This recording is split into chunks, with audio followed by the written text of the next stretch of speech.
Okay, so in the month of November, I'm going to be participating in 2 readathons. Those are Nonfiction November, which is very popular, hosted by Olive at a Book Olive, and IndigAthon, which is hosted by Michelle at Thor Wants Another Letter and Bear at A2 Brody. So I'm mainly going to be focusing on participating in IndigAthon, but I'm going to be doing that through the reading of books by Indigenous authors that are nonfiction. I'm also going to be reading fiction, but a decent number of them are going to be nonfiction reads. So I am fairly excited. What are we going to do? We're going to do my TBR. I'm going to be doing some recommendations of books that you could read for IndigAthon that I have read. And then I'm also going to be showing off some things that I own that I have bought from indigenously owned businesses. So the first thing is what I'm wearing right now. It is a shawl. It's hard to see. It's like all one piece of cloth that kind of just lays over you. I will show the back. I love this thing. I have them in 3 different colors and patterns. So that is what the back looks like. It's really great for the cooler season. That is what we're currently approaching right now where I live. These are made by Mini Teepee, and I will link them in the box below. I'm going to be linking everything in the description box.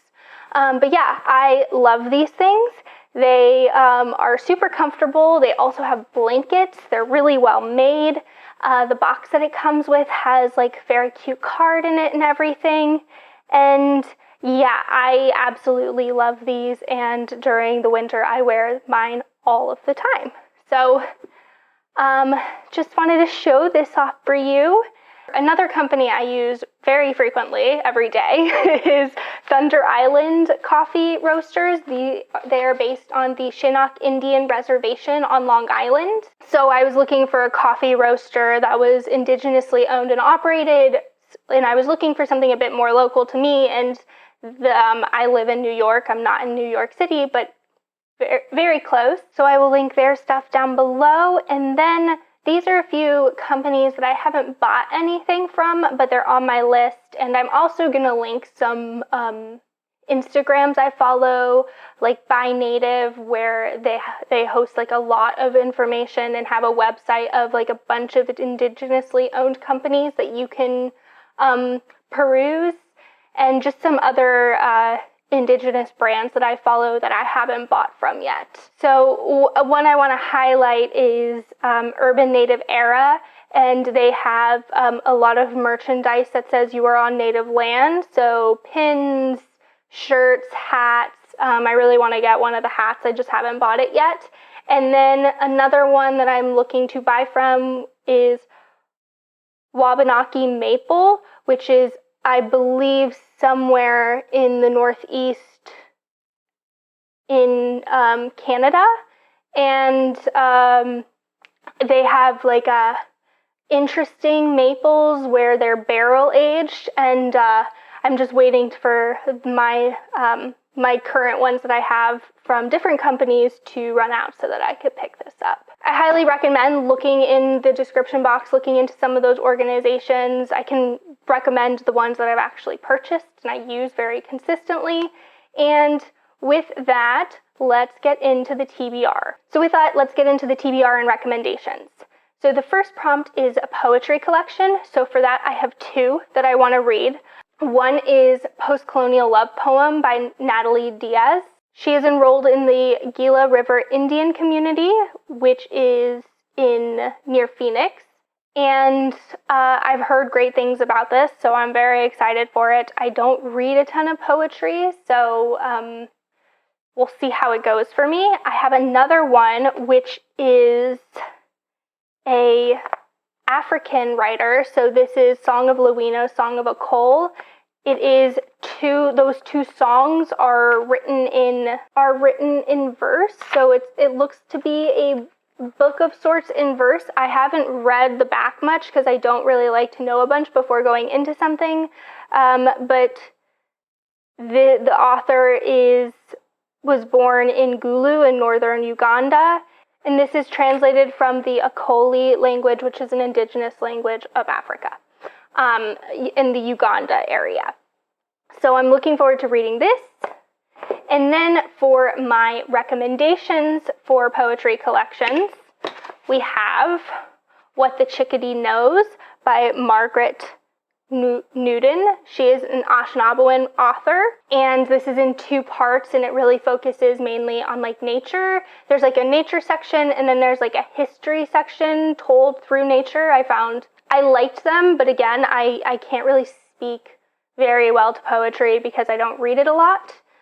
And then my other recommendation is Eyes, I have to read it because it has a long name. Eyes Bottle Dark with a Mouthful of Flowers. This is written by Jake Skeets, who is Dene and from New Mexico. This is a lot of queer poetry. Okay, prompt 2 is an elder protagonist. So for this, on my TBR, I am finally going to read Louise Erdrich, and I'm going to read Track. Louise Erdrich is an enrolled member of the Turtle Mountain Band of Chippewa Indians, a federally recognized tribe of the Anishinaabe. So this is in her Love Medicine series. I've seen that this is where you start. Danny at Thunderbird Woman Reads, she doesn't post a lot of videos, but I'll link her YouTube and her Instagram, where she posts a lot more frequently on Instagram. She did a read-along last year in 2020 that I didn't participate in, and this was where she recommends you start. It's kind of so you get the series chronologically, because all of the books in Love Medicine are kind of connected.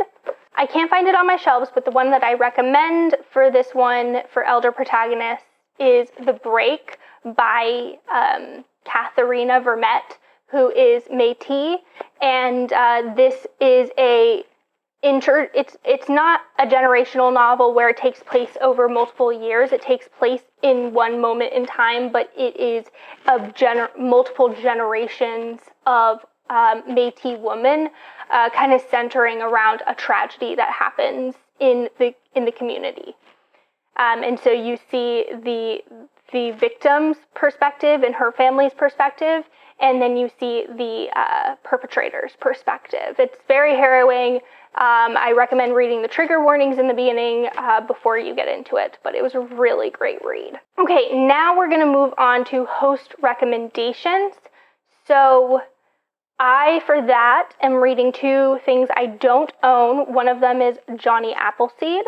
This is by Joshua Whitehead, who is a Two-Spirit member of the Peguis First Nation Treaty 1 territory. I've heard really great things about this.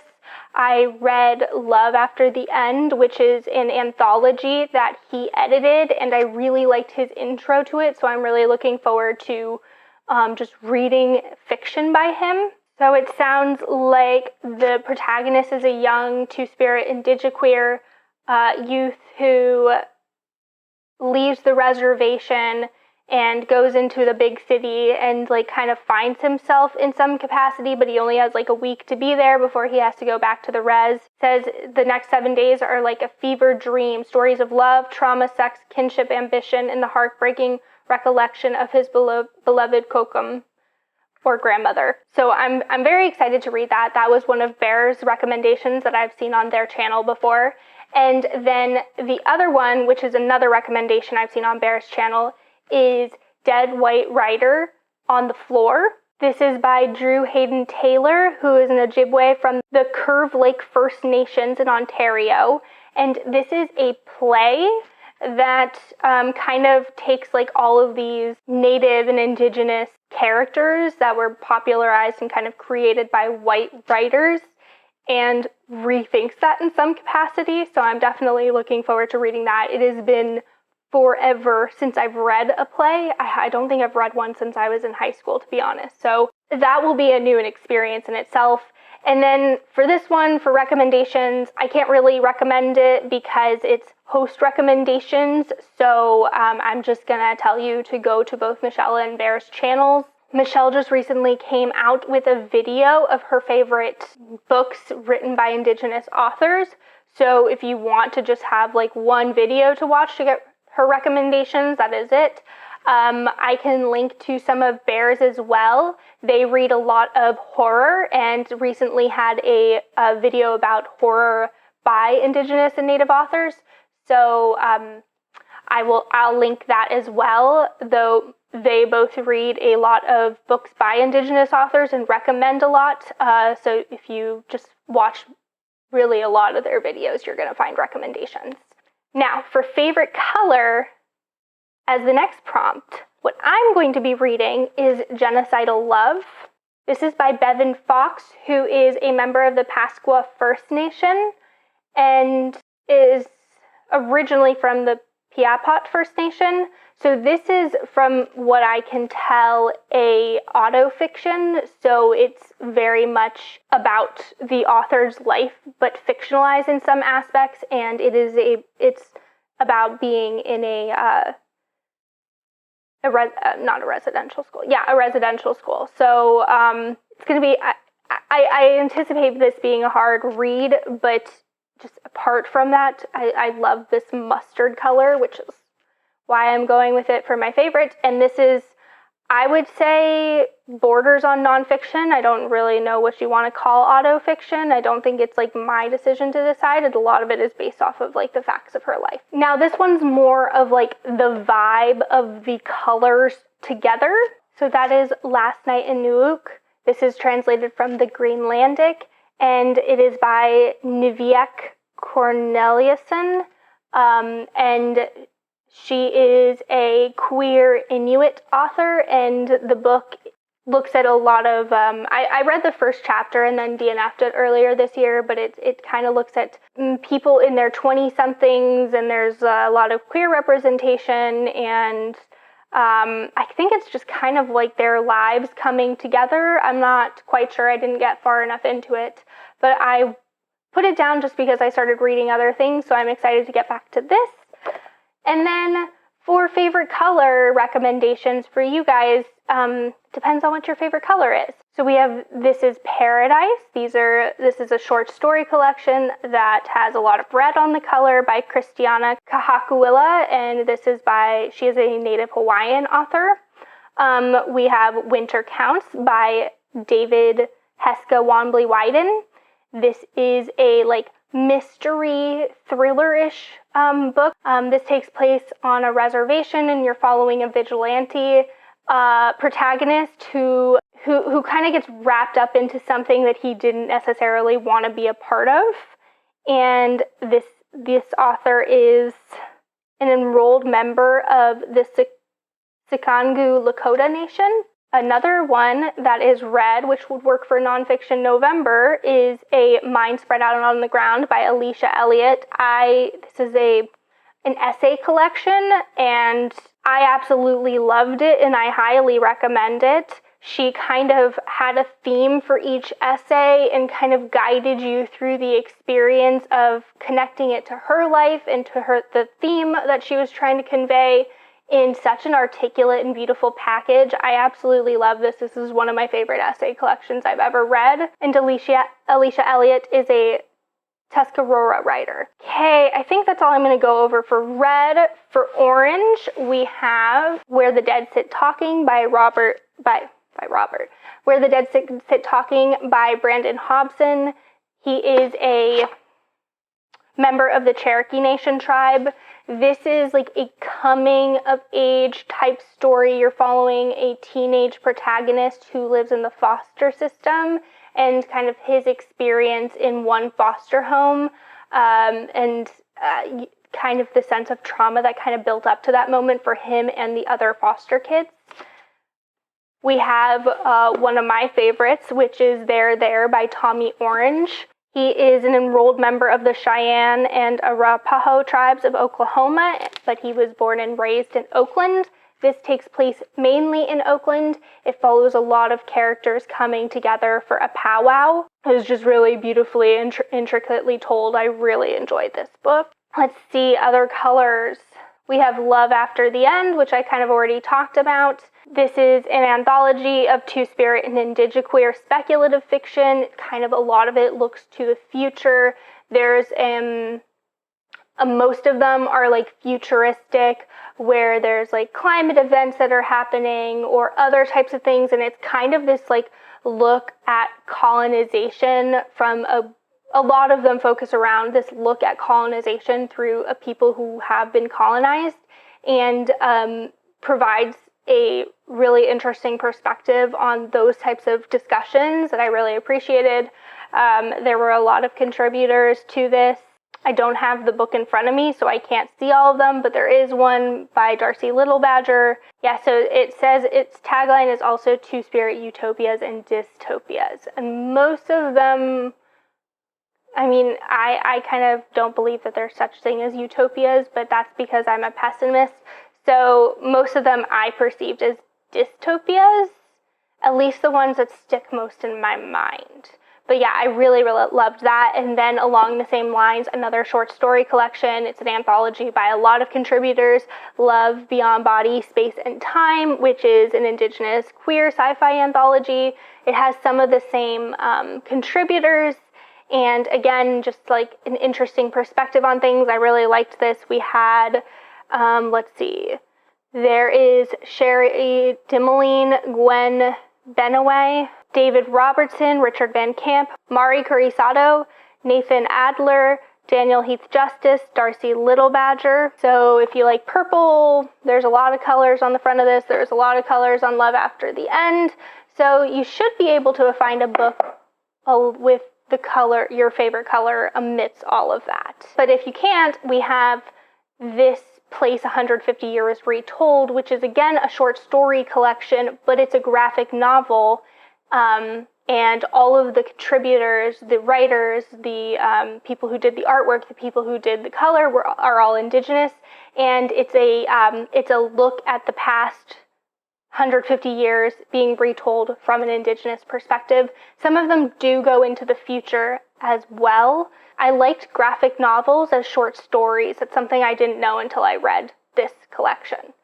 So that has some teals on it, and it's just a gorgeous book, even if it's expensive. So even if you're able to get it from your library, I highly recommend it. Like, the feeling of it was really nice. It was really well made. The colors and the artwork through it were really pretty. And there's a wide variety. So if you don't like one of the art styles, you're going to go to a different art style in the next one. And each short story kind of talked through like treaties and laws that were put upon people put upon Indigenous communities and Indigenous people in Canada. So all of that takes place in Canada. Next prompt is land acknowledgement. There's a few maps that you can look up if you're looking to understand what land you live on.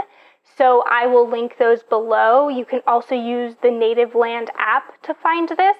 So I live on the kind of border of Mohican land and Mohawk or Kanehaka. Let me try this again. Kanehaka.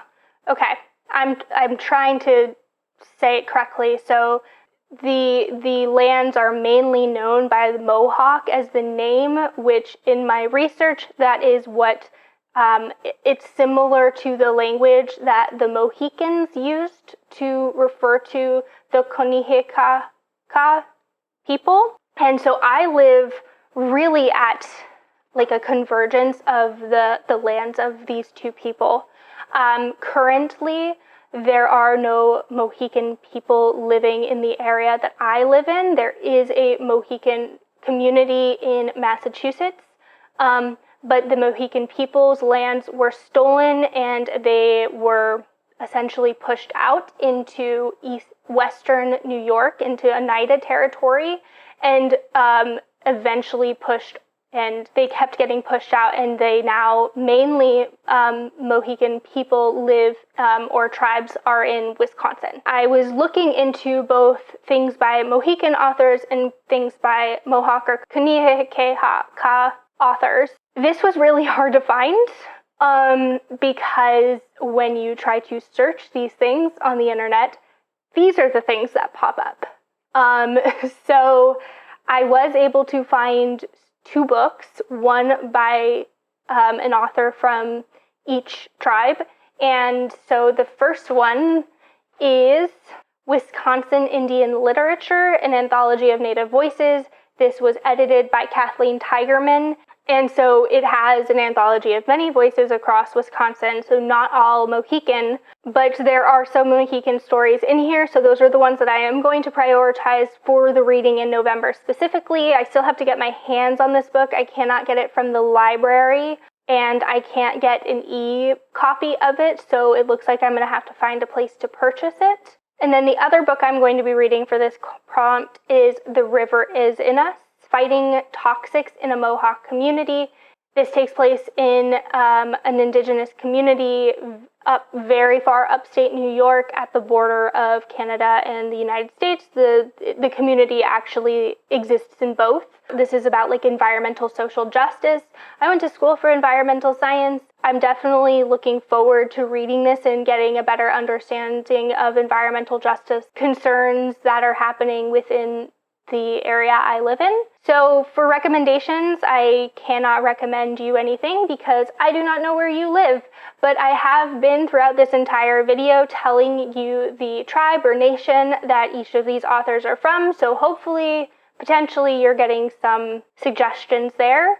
Okay, so next we have the prompt for nonfiction. So most of the books I've already talked through are nonfiction, but the book that I am going to be reading is The Future Is in Us.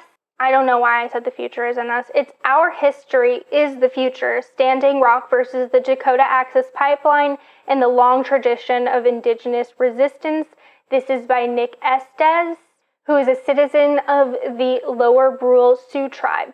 This one is I'm potentially going to read. If I don't get to others, I might just like double up on prompts for this. This is like the one that's the lowest on my priority list for the month, but I am going to get to eventually. There's a secondary tagline in Goodreads of how 2 centuries of indigenous resistance created the movement proclaiming water is life. So I'm looking forward to reading this if I get it to it in the month. If not, I will read it at some point in the future because, say it with me, we don't just read indigenous fiction and indigenous literature in November. Cool. For this recommendation, I would recommend A Mind Spread Out on the Ground. Again, I already talked through it, but I absolutely loved it. I would recommend it to anyone who likes essay collections. They were just so poignant and beautiful, and I will read anything that Alicia Elliott comes out with. Okay, the next prompt is Indigenous Joy. So for this, I'm reading another nonfiction, and that is Braiding Sweetgrass, Indigenous Wisdom, Scientific Knowledge, and the Teaching of Plants. This is by Robin Wall Kimmerer, and she is Potawatomi. Heard honestly nothing but good things about this book. Usually I don't like nature writing that is memoir-like, but going into this knowing that, because normally my expectation is I'm going to get nature writing or I'm going to get a science book, and then I get people's feelings and like more memoir aspects that I wasn't expecting, but I'm going into this with that expectation. I've heard the writing is beautiful. I am planning on listening to this as an audiobook. This has been on my radar for years, and I'm very excited to finally be getting to this.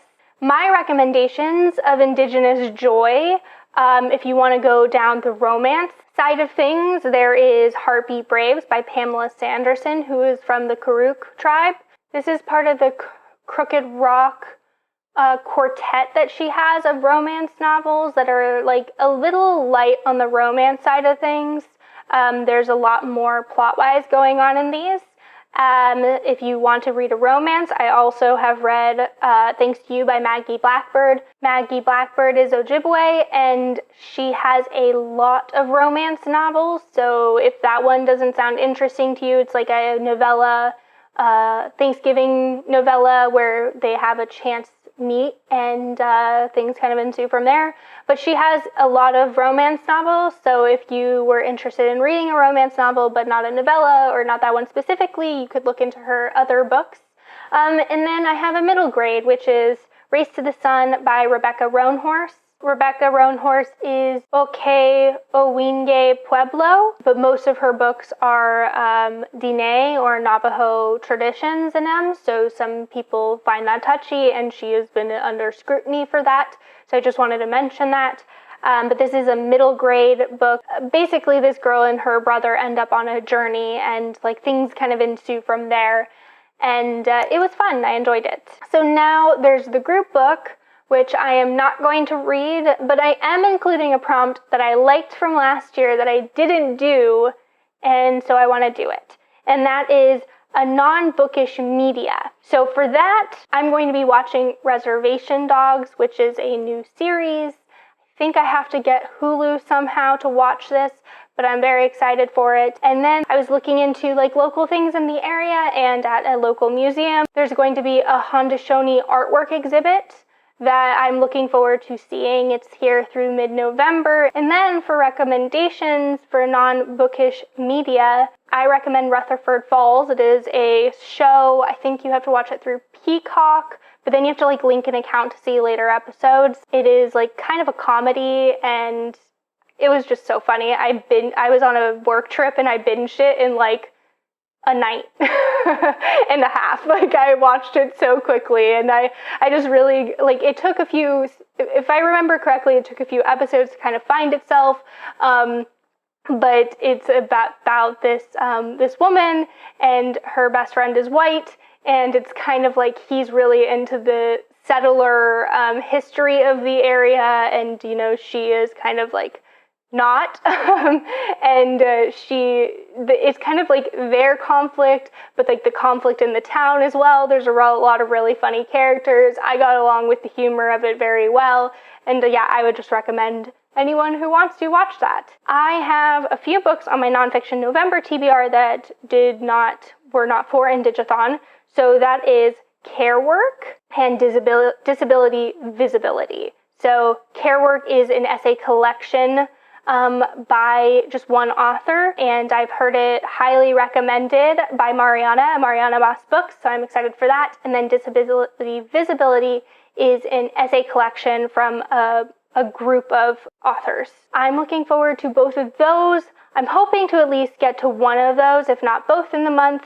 I'm not figuring out how these work for Nonfiction November's prompts. I'm just going to assume that they all do and that I'm fulfilling everything on that front. I think that's all I have for this video. Let me know what books you're reading for Nonfiction November and IndigAthon. I do just want to talk about how my reading for IndigAthon is mainly focused on North America at this point. Reading Indigenous works from other parts of the world is something I have not done much of yet, and it's just an area of improvement in my reading moving forward. So I have some on my radar, but they did not fit into my TBR for this. But it's a good thing that we read Indigenous fiction all year long. So that is all I got for this video, and until next time, happy reading.